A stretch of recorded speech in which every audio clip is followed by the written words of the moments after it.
नुकत्याच झालेल्या लोकसभेच्या निवडणुकीत एकनाथ शिंदे साहेबांनी स्वतःच्या पायावरती कुऱ्हाड मारून घेतलेली आहे. आणि त्याला कारणं तसेच आहेत. कारण जे खाता आलं नाही ते एकनाथ शिंदेनी गमावलेलं आहे. कमावलेलं काहीच नाही. अख्खी सहानुभूतीची लाट ही उद्धवसाहेब ठाकरेंच्या बाजूने आहे. तुम्ही जनमानसाच्या प्रतिक्रिया घेतल्यानंतर तुमच्या ध्यानात येईल की उद्धव ठाकरेंनी काय गमावलं, काय कमावलं आणि शिंदेंनी काय कमावलं आणि काय कमावलं. आणि याच्यात सगळ्यात मोठा मास्टर माइंड कुणी असन, याच्यात कपटनीतीचा मास्टर माइंड जर कुणी असन तर ते आहेत देवेंद्र फडणवीस. दुसऱ्याचे घरं फोडून, दुसऱ्याचे पोरं दत्तक घेऊन आपला वंश वाढवता येत नसतो, हे कधी पण ध्यानात घ्या. राम राम शेतकरी भावांनो, बहिणींनो, मी तुमचा मित्र बंधू सखा नाना, गावठी शंकर नाना या यूट्यूब चॅनलमध्ये तुमचं हार्दिक स्वागत. तर भावांनो, बहिणींनो, निवडणुका झाल्या, ओपिनियन पोल आले, एक्झिट पोल आले, सगळं कसं एकदम सुरळीत चाललं, सगळं कसं ओकेमध्ये. शहाजी बापूंसारखं बोलायचं झालं तर सगळं कसं ओकेमध्ये आहे. पण जनता ओकेमध्ये नाही ना. जनतेसाठी तुम्ही काय केलेलं आहे हे जनतेने निवडणुकीत मतदानाच्या रूपानं दाखवून दिलेलं आहे. आता सगळेच तुम्ही, मी, सगळे आपण 4 तारखेची वाट पाहू राहिलो. आता ह्या जी काय आपलं चालू आहे याची फक्त चर्चा आहेत, या भापऱ्या आहेत. बरोबर आहे का नाही. आता काल परवा फडणवीस साहेब म्हणाले का आम्ही लय ताकदीनं निवडून येऊ. तसं तर त्यांची पहिल्यापासूनच चालू होतं, आपकी बार 400 पार. आता आपकी बार 400 पार होतं का आपकी बार अंत्यसंस्कार होतं ते सांगता नाही येणार. पक्षाचा अंत्यसंस्कार होतो का काय ते नाही सांगता येणार ना. कोणत्याच पक्षाची तुम्ही गॅरंटी घेऊ शकत नाही. कारण ये EVM है भाई, यहाँ सब कुछ चलता है, ध्यानात घ्या तुम्ही. तर आता आपकी बार 400 पार. भाजपनी आतापर्यंत आहे का वेगवेगळ्या इलेक्शनला वेगवेगळे नारे दिले.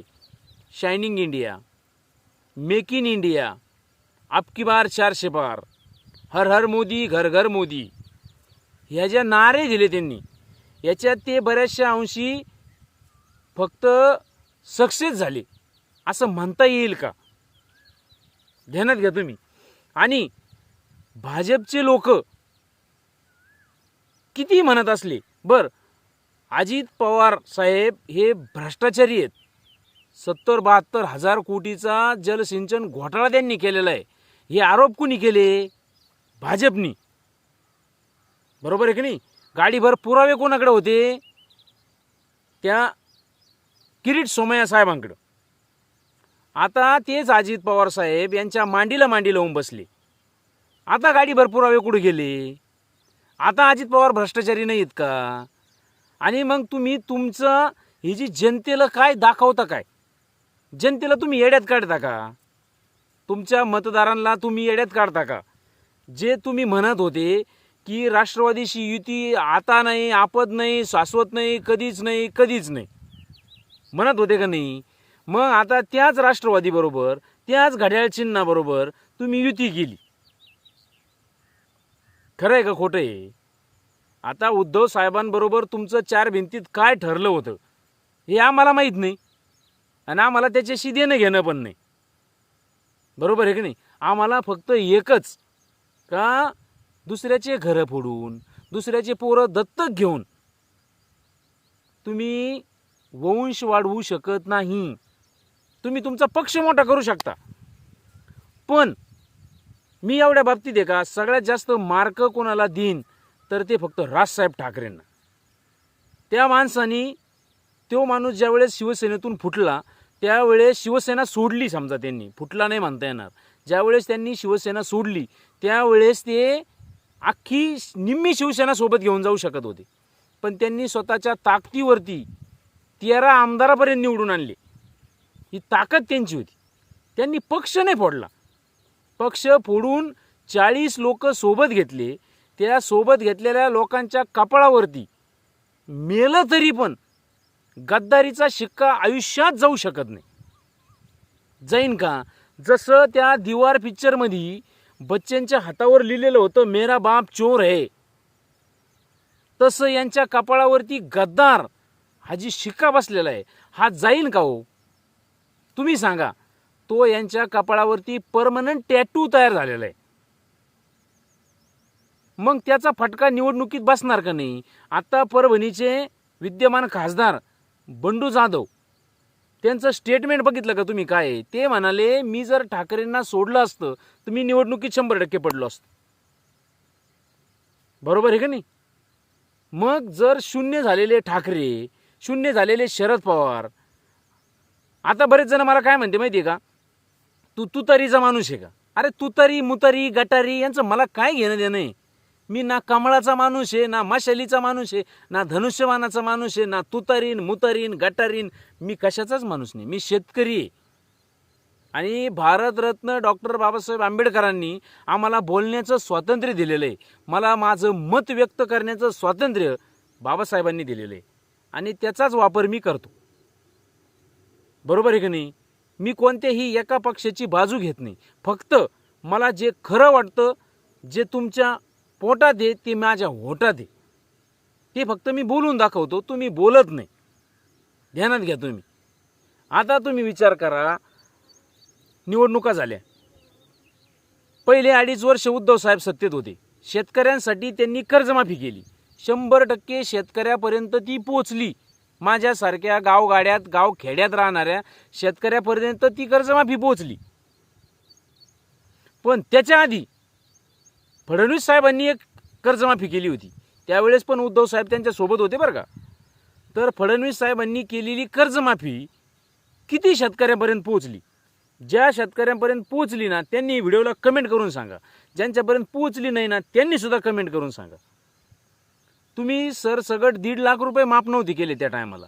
तुम्ही 1.5 लाखापर्यंतचं कर्ज माफ केलं, पण त्याला अटी शर्ती इतक्या लावल्या होत्या का लोक पागल झाले होते, फार भरमिष्ट झाले होते लोक. बरोबर आहे का नाही? काही जणांनी त्यांनी असं केलं, ज्याच्यावर समजा 3 लाख रुपये कर्ज आहे, पहिले 1.5 लाख माफ झाले, पुढचे 1.5 लाख भरायचे आणि मग हे 1.5 लाख माफ होणार. काही जणांनी पुढचे 1.5 लाख भरले, बँकेत जाऊन, बँकेचं पत्र त्यांच्याकडे आहे, शासनाचा GR आहे त्यांच्याकडे, पण खात्यावरून रक्कम कमीच झाली नाही. अशी तुम्ही कर्जमाफी केली का मग?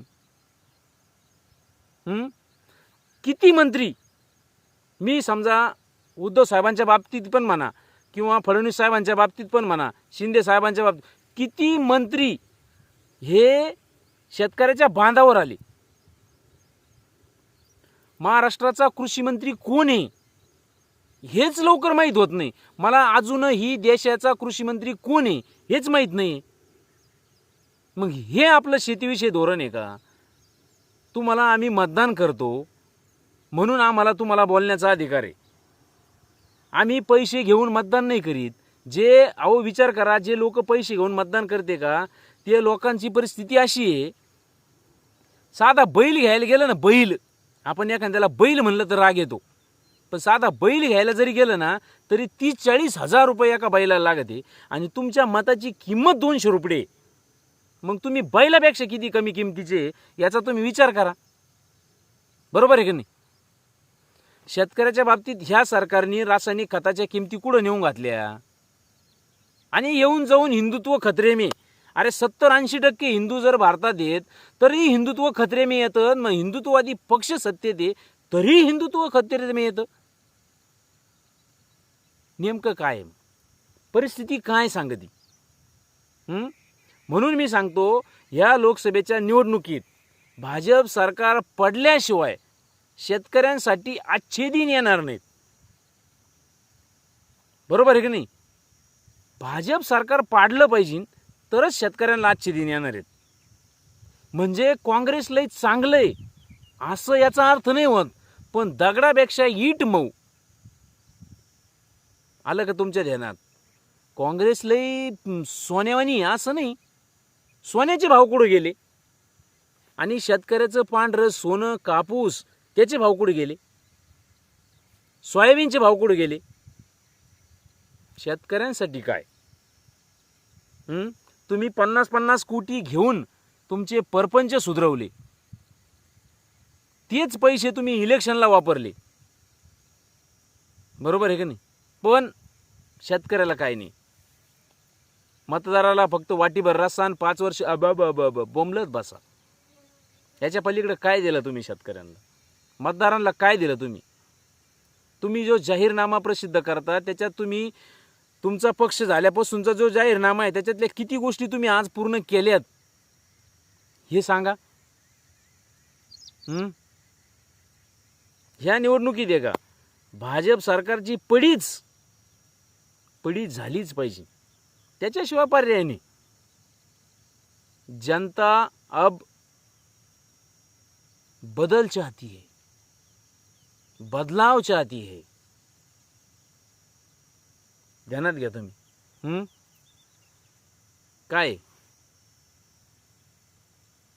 आता तुम्ही विचार करा, निवडणुका झाल्या ना, आता एकही राजकीय पक्ष, सगळ्या कोणत्याही पक्षाचा, तो पक्षाचा कार्यकर्ता नेता तुमच्या दारात नाही येणार. आता काय त्यांचं तुमच्याकडे काम, गेले उडत तुम्ही. आता अशी तर परिस्थिती हो. तेव्हा भावांनो बहिणींनो, बदल हा आयुष्याचा नियम आहे आणि तो राजकारणात सुद्धा झालाच पाहिजे. एकच पक्ष जर सारखा आता बरेच जण मी काही कमेंट वाचले बरं का मुंबई इंडियन्सचा कॅप्टन बदलला म्हणून मुंबई इंडियन्स बाहेर गेली. अरे पण मुंबई इंडियन्सचा कॅप्टन गुजराती केला म्हणून मुंबई हारली असं नाही म्हणता येत का तुम्हाला?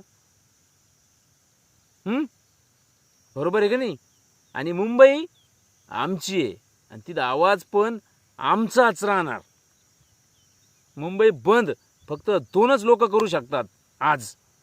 एक हिंदू हृदय सम्राट बाळासाहेब ठाकरे, त्यांनीच मुंबई बंद करावा, आणि दुसरा मनोज जरांगे पाटील.